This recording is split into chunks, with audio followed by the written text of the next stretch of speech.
¿Qué tal, amigos y amigas de Ecoeconómico? Hoy vamos a hacer una revisión, una especie de pruebita que vamos a revisar algunos de los aspectos que a nuestro juicio pues están hoy en los temas de interés internacional, mundial, global, y que vale la pena empezar a darle dimensión a esta lucha por el liderazgo a nivel global entre China y Estados Unidos. Esta carrera ha tomado forma realmente muy acelerada en temas, sobre todo en temas económicos y comerciales, y evidentemente empieza a generar visiones alrededor de las distintas regiones económicas del mundo. Y por lo tanto creemos que es pertinente hacer un breve recuento de algunos de los aspectos relevantes de estas dos economías, las más importantes a nivel mundial. La rivalidad entre Estados Unidos y China por el liderazgo mundial, así lo hemos considerado hoy día, es el eje central del orden económico internacional. Eso nos parece indudable, es el tema, la agenda que se discuten en prácticamente todos los países del mundo. Y es que no se trata solo de una competencia entre dos potencias, sino de un choque profundo entre dos modelos económicos, visiones de gobernanza y estrategias de influencia a nivel global. La disputa se libra prácticamente en distintos frentes, en el económico, tecnológico, militar, diplomático y en la geopolítica. Temas, repito, de relevancia que hoy conforman, sin duda, la agenda no solo económica, sino la agenda política, geopolítica en el mundo. ¿Cuáles son las dimensiones a las cuales deberíamos de recapacitar, analizar, tener consideraciones en estos dos ámbitos, en estos dos países, los de mayor relevancia en la economía mundial? China ha logrado consolidar una capacidad industrial sin precedentes. Estamos haciendo afirmaciones a partir de la evidencia.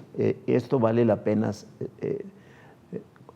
tomar en cuenta, hacer las consideraciones al respecto. China produce cerca del 28% de toda la manufactura global, superando la producción combinada de Estados Unidos, Japón y Alemania. Nada más para tener esta dimensión de carácter económico relevante en la aportación industrial de manufacturas en el mundo. Hay un dominio de China en sectores estratégicos como baterías, energía solar, vehículos eléctricos, acero y electrónica, y le ha permitido influir en las cadenas de suministro globales y en la transición energética. Pongámoslo de manera más simple. China se ha convertido en el gran proveedor de insumos industriales, de productos terminados en los distintos países del mundo. E incluso es uno de los países que mayor penetración en productos, insumos ha tenido en Estados Unidos. En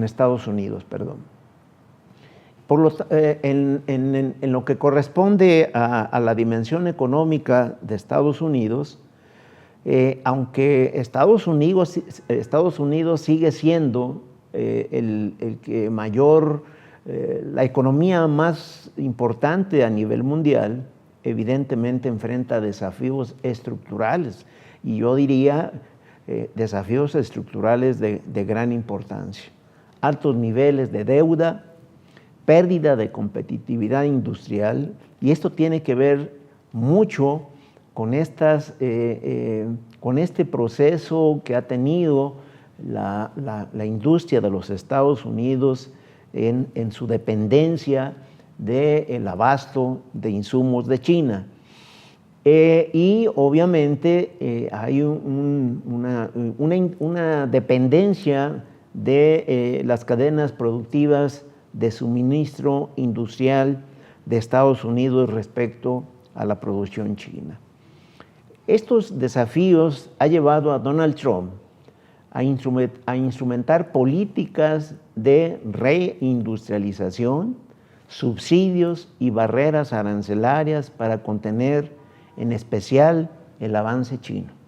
Eso también, con la evidencia, con las determinaciones que ha hecho el gobierno de Donald Trump, ha quedado plenamente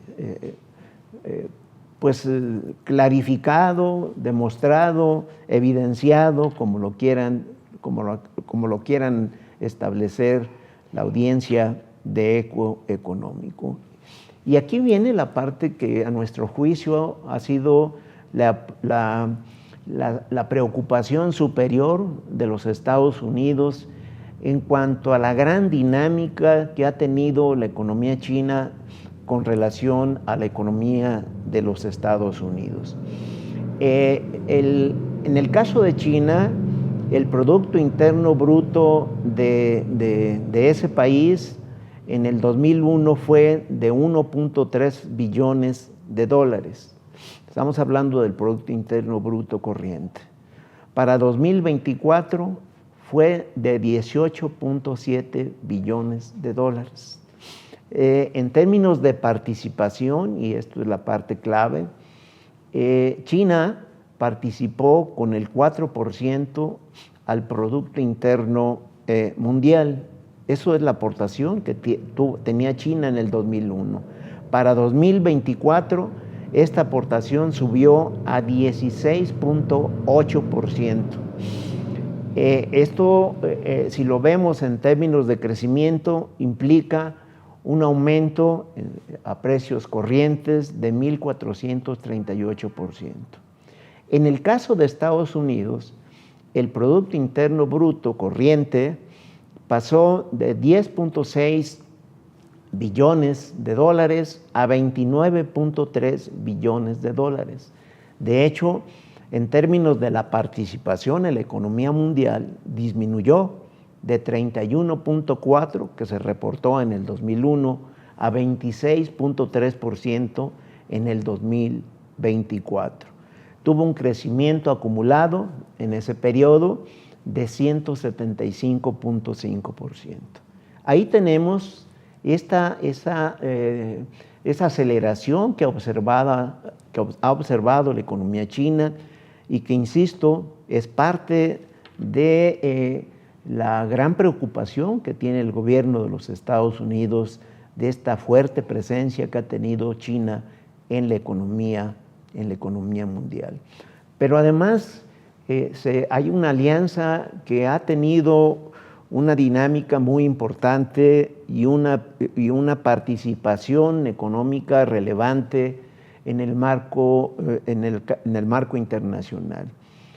China se alió con los denominados BRICS, China, India, Rusia, Brasil, Sudáfrica. Se agregaron cinco países más: Egipto, Etiopía, Irán, Arabia Saudita y Emiratos Árabes Unidos, y en conjunto estos países participan con el 37% al Producto Interno Global, es decir, al Producto Interno del mundo en el 2024. no se nos pase que solamente para hacer referencia que Estados Unidos participa con el 26.3%. Este grupo de países participa con el 37% al Producto Interno Mundial. Estamos destacando de por qué es una preocupación y por qué hay una política económica y comercial deliberada de los Estados Unidos por por tratar de limitar la injerencia progresiva que ha tenido China en las distintas economías del mundo, y obviamente lo que trata es de condicionar los suministros y tener evidentemente un proceso de reindustrialización basado menos en la dependencia particularmente de productos e insumos chinos. Y de ahí la política que hemos estado observando, de una política proteccionista, política arancelaria, que en resumen, todos los países que tengan participación económica con China y cooperación comercial, pues se les aplica aranceles para condicionar, para limitar esta injerencia económica en el mundo. El otro tema que nos parece importante, estamos hablando de lo más reciente, evidentemente que si tomamos una serie histórica larga, de largo plazo, veríamos el dinamismo que ha tenido ambas economías, que favorece sin duda a China. China ha tenido un crecimiento muy dinámico, en momentos críticos incluso. Ahí podemos ver en el gráfico que China en el 2020, vamos a hablar un quiebre importante, que fue la gran crisis económica mundial generada por el COVID-19, Estados Unidos tuvo una caída en su Producto Interno Bruto de menos 2.2%. En cambio, China tuvo un crecimiento de 2.2%, es decir, fue positivo. El rebote económico en el 2021 implicó un crecimiento, se expresó en un crecimiento para Estados Unidos del 6% y para China del 8.4%. Es decir, el rebote fue mucho más profundo, mucho más acelerado en el caso de China. Y ahí le podemos seguir. China prácticamente agarró una línea de crecimiento sobre el 5%. El crecimiento que ha tenido del 2019 al 2025, con una estimación que se ha hecho al respecto, tiene un crecimiento promedio en el periodo de 5%. En el caso de Estados Unidos, el crecimiento promedio observado del 2019 al 2025 es de 2.4%. ¿Sí? China crece aun cuando ya no es el China de crecimientos de 8 y 9% anuales que tenía a principios de la década del año 2000, evidentemente sigue teniendo un dinamismo muy relevante.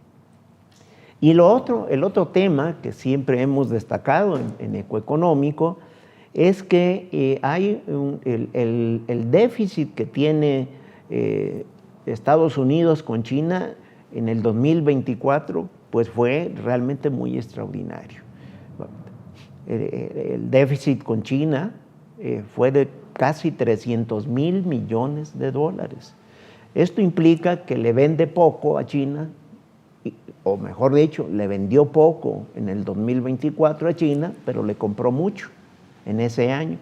Le vendió poco más de 143,000 millones de dólares y le compró productos e insumos a China por cerca de 439,000 millones de dólares.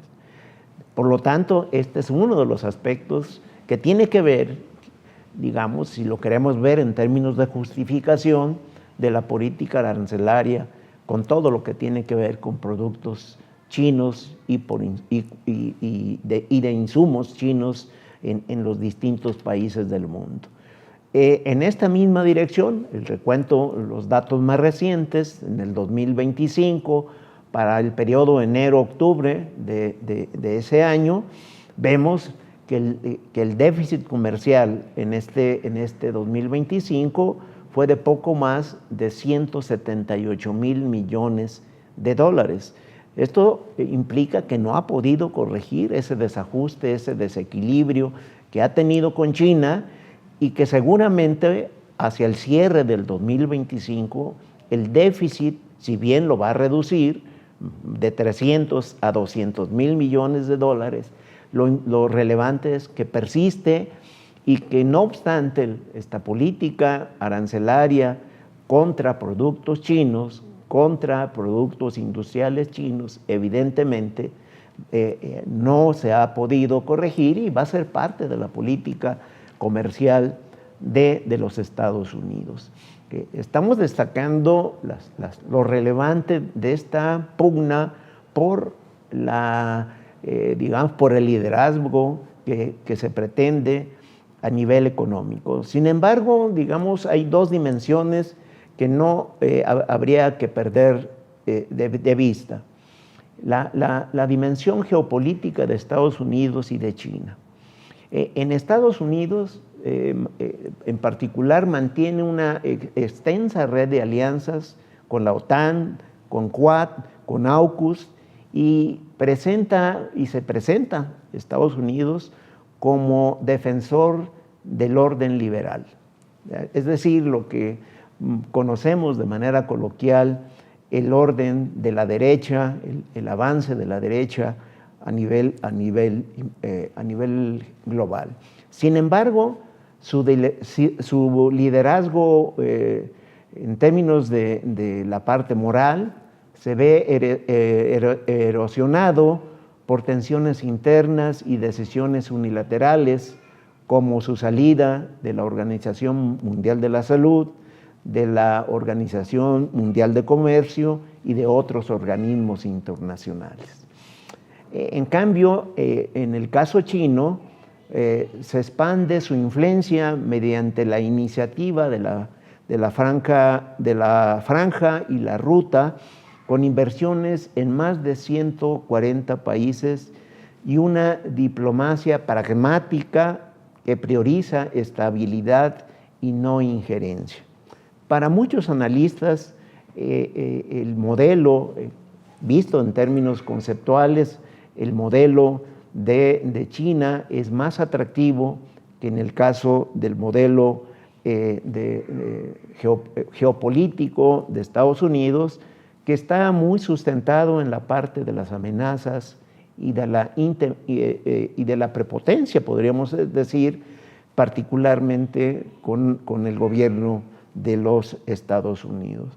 Este es un recuento que vale la pena seguir profundizando y que seguramente con mayores evidencias de acuerdo al resultado económico del 2025, que pronto vamos a tener cuentas muy específicas, resultados muy concretos, para seguir evaluando estas dos economías, la primera y la segunda de presencia internacional, que sin duda configura un marco de referencia para economías como la mexicana, como la brasileña, que son economías muy importantes, la mexicana casi acercándose a la posición 10ª internacional, mundial, y luchando en esa misma posición o sobre ese sentido en el caso de Brasil. Seguiremos seguramente comentando en este espacio este análisis comparativo de estas dos economías. Cerramos con nuestras recomendaciones de siempre. Síganos en Eco Económico, el espacio para mantenerse al tanto sobre el desempeño de los fundamentales económicos de México. Recuerde, cuídese mucho. Si puede, de manera voluntaria y altruista, done sangre.